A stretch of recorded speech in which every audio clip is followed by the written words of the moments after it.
अच्छा अरबाब, अब आप हमें ये बताइएगा कि क्या फैक्टर्स हैं जो अफेक्ट करते हैं फाइनेंशियल डिसीजंस को लेके एक फैमिली के अंदर। देखिए, जिस तरह से हमने पहले बात की कि जब हम फाइनेंशियल इश्यूज या किसी भी ट्रॉमा, हम इसको एक जनरलाइज बात करते हैं कि कोई भी ऐसी सिचुएशन जो ट्रॉमेटिक होती है हमारी लाइफ में आती है, right. For example financial crisis, तो उसमें जो सबसे पहली चीज डिस्टर्ब होती है वो हमारे थॉट प्रोसेस डिस्टर्ब होना शुरू हो जाते हैं। बिल्कुल सही बात ठीक है। है, जब आपके थॉट प्रोसेस ही डिस्टर्ब होने लग जाएंगे, आप स्विच कर देंगे पॉजिटिविटी से नेगेटिव थिंकिंग के ऊपर, तो आपके इमोशंस कौन से आएंगे? उस वक्त इमोशंस भी आपके नेगेटिव आएंगे, सही बात। फीलिंग्स भी आपकी नेगेटिव आएंगी, बिल्कुल। राइट। और आपके डिसीजन मेकिंग पावर वहीं पे जाके शेकी हो जाता है। ठीक है। अब हमारे ब्रेन का सिस्टम क्या होता है कि जब आप किसी भी ओवरवेलमिंग सिचुएशन में होते हैं, जब आप बहुत ज्यादा इमोशनल हुए हैं, राइट, आपकी डिसीजन मेकिंग उसी वक्त जो है वो कम होना शुरू हो जाती है बाय डिफॉल्ट। सही है। ठीक है। उस वक्त आप जो डिसीजन लेंगे वो जाहिर सी बात है वो आपके लिए फायदेमंद तो नहीं होगा। ठीक है।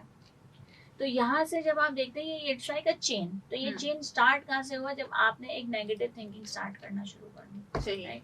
और वो आपने कब की? क्योंकि आप इस सिचुएशन से गुजर रहे हैं, आप एक फाइनेंशियल क्राइसिस से गुजर रहे हैं कि आपकी ख्वाहिशात भी पूरी नहीं हो पा रही हैं, आपकी ज़रूरत भी पूरी नहीं हो पा रही हैं, राइट। आपके जो है वो कॉन्फ्लिक्ट आना शुरू हो गए हैं रिलेशनशिप में। जाहिर सी बात है, अगर आपकी ख्वाहिशात पूरी नहीं हो रही है तो जो गार्डियन है आप उसी से बार बार ये बात करेंगे कि मैंने फला चीज़ चाहिए थी, फला चीज़ चाहिए थी, वो चीज़ भी नहीं आई, सही।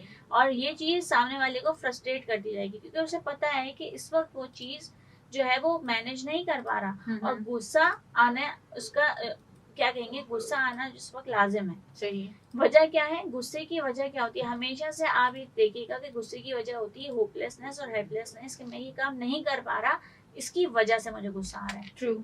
और ये सारी चीजें फिर एक घर के माहौल को खराब करने में, डिसीजन मेकिंग पावर को खराब करने में, आपके बीच के जो है वो कॉन्फ्लिक्ट्स को बढ़ाने में जो है वो काम कर रही होती है। सही, बिल्कुल सही बात है।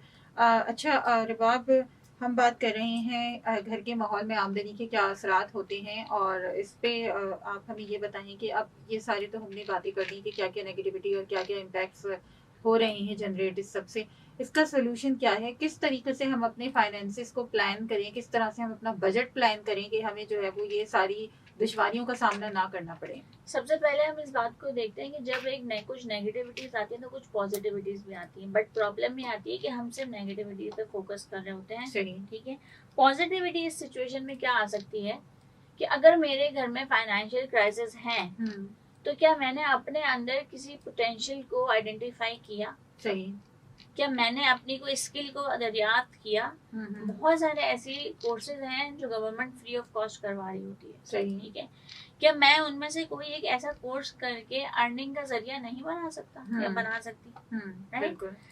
तो हमें ये सारी चीजें जो है वो देखनी होती है कि नेगेटिविटी के साथ साथ पॉजिटिविटी भी इसमें जो है वो सिचुएशन में आ रही होती है। सही बात। लेकिन आप अब हजार चीजें इसमें निकलती हैं। घर का माहौल ऐसा नहीं है कि हम बाहर जाए, निकलें, पढ़ें, आप ऑनलाइन कोर्सेज कर लें। घर का माहौल ऐसा नहीं है कि हम बाहर निकल के जॉब करें, तो आप ऑनलाइन जो है वो जॉब कर लें। वर्क फ्रॉम होम कितनी दफा आती है, कितनी ऐसी ऑर्गेनाइजेशन हैं जो आपको घर में बैठ के, अगर हम इस पर नाम ले सकते हैं उन ऑर्गेनाइजेशन का, ठीक है, तो काफी ऐसे ऑर्गेनाइजेशन हैं जो आपको घर में बैठ के प्रोजेक्ट्स देती है, फीमेल्स को खास करके। अच्छा। कि आप जाइए, ये वाला प्रोजेक्ट बनाइए और आप हमें ला कर दें, हम आपको उसके पैसे। सही। ठीक है। तो ये सारी चीजें आप घर में बैठ के भी कर सकते हैं। तो आप जब सोल्यूशन की तरफ जाते हैं तो आप ये देखें कि आपको स्टेगनेंट नहीं रहना है, आपको वक्त के साथ आगे बढ़ना है। सही बात है, बिल्कुल सही। ठीक है। लेकिन तब जब आप स्टैग्नेंट रहेंगे ना, हम तो नहीं कर सकते भाई, हमने तो मैट्रिक किया, हम पढ़ाई खत्म कर लिया, हमारे बच्चे हैं, अब हम काम नहीं कर सकते। ठीक है। तो जो इंसान कुछ करना नहीं चाहता उसके लिए तो जाहिर सी बात है कि कुछ हो भी नहीं सकता। चेंज वही बात है कि हम उसको ये कहते हैं कि जो इंसान ठीक नहीं होना चाहता उसको दुनिया का कोई भी साइकोलॉजिस्ट ठीक नहीं कर सकता, कोई भी डॉक्टर ठीक नहीं कर सकता, क्योंकि वो खुद नहीं ठीक होना चाहता। तो अगर आप चेंज चाहते हैं तो आपको चेंज खुद में लाना पड़ेगा, आपकी खुद की सोच में चेंज लाना पड़ेगा। सही बात है, बिल्कुल सही बात है। तो हमें इस तरीके से जो है वो इस पे हम काबू पा सकते हैं। रबाब, आज हमने जो भी सारी चीज़ें डिस्कस की हैं इस के असरात के हवाले से जो घर की माहौल पे पड़ते हैं आपकी आमदनी को लेकर, तो उस सबको जो है अगर आप समराइज कर लें हमारे लिसनर्स के लिए, जो मोस्ट इम्पॉर्टेंट पॉइंट्स हैं उनको, तो प्लीज। देखिए, जो सबसे ज्यादा बुरे असरात आपके फाइनेंशियल क्राइसिस की वजह से पड़ते हैं वो आपकी ये है कि आपकी थिंकिंग नेगेटिव होना शुरू हो जाती है। बिल्कुल। जो सबसे ज्यादा अहम रीजन होता है आपके नेगेटिव बिहेवियर्स को बढ़ावा देने के लिए। सही। ठीक है, आपके रिलेशनशिप के कॉन्फ्लिक्ट्स को बढ़ावा देने के लिए। वो रिलेशनशिप माँ बाप का भी हो सकता है और मियाँ बीवी का भी हो सकता है। ठीक है, आपके अंदर एक इन्फीरियरिटी कॉम्प्लेक्स पैदा कर देता है। ठीक है, कि आप जो है वो एक शेल में बंद होकर रह जाते हैं कि हम कुछ नहीं कर सकते, हमारे महीने की आमदनी अगर 30,000 रुपए है तो हमें उसी में खर्चा करना पड़ेगा, उसी में जो है वो रहना पड़ेगा, उसी में कमाना पड़ेगा। ठीक है, तो आपकी सोच कहीं ना कहीं जो है वो उस तक महदूद रह जाती है। बिल्कुल। ये तो हो गए आपके नेगेटिव इश्यूज, नेगेटिव जो रीजन होते हैं। फिर आपके पॉजिटिविटी जो आप खुद से ला सकते हैं और जो आपको सोल्यूशन की तरफ लेकर जाएगी, वो क्या चीज है कि आपने इसी बुरे वक्त में, वो एक है ना कि बुरा वक्त आपके अंदर एक कुछ ऐसी पोटेंशियल भी पैदा कर देता है जो शायद कभी भी नहीं होती है। बिल्कुल सही बात है। तो क्या आपने दरियाफ्त किया कि आपकी क्वालिटीज हैं, आप किस चीज में बहुत अच्छे हैं जिसमें आप शायद घर में रहकर भी जो है वो कमा सकते हैं, काम कर सकते हैं। सही। और जो मेरे हिसाब से, मैं फिर से हम रिपीट करेंगे कि फीमेल्स को फाइनेंशियली इंडिपेंडेंट होना चाहिए, होना पड़ेगा, क्योंकि उनके बिहेवियर्स, उनके थॉट प्रोसेस आगे आने वाली जनरेशन को शेप दे रहे होते हैं। सही।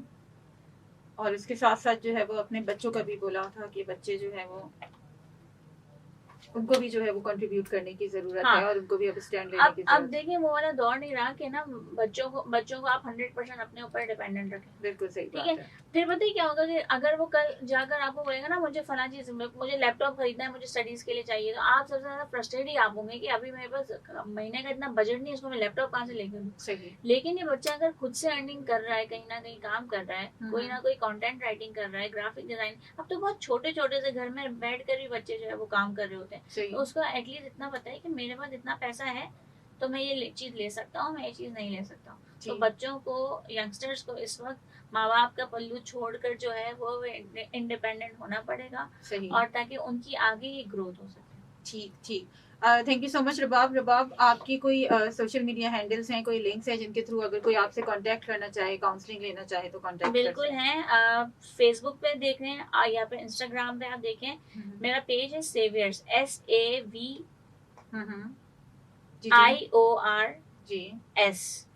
राइट, तो आप अगर इसको सर्च करते हैं तो आपको आराम से जो है हमारा पेज मिल जाएगा। ब्लू कलर का लोगो है, ब्रेन बना हुआ है, तो आप वहाँ पे राब्ता कर सकते हैं। ठीक है जी। हमारे साथ थी रबाब कादिर और हम उनसे कर रहे थे घरेलू उस पे आमदनी के ऊपर घर के माहौल में जो असरात होते हैं। सेगमेंट था हमारा दिल की बात। इंशाअल्लाह ताला फिर मुलाकात होगी आपसे कुछ नए सेगमेंट्स के साथ, कुछ नए गेस्ट के साथ, कुछ नए जबरदस्त से टॉपिक्स के साथ, सिर्फ आपकी फेवरेट प्रोग्राम मुकम्मल घर में। मैं हूँ आपकी होस्ट अनीला रज़ाक और आप सुन रहे थे अपना कराची FM 107 और बल्ले बल्ले FM नेटवर्क।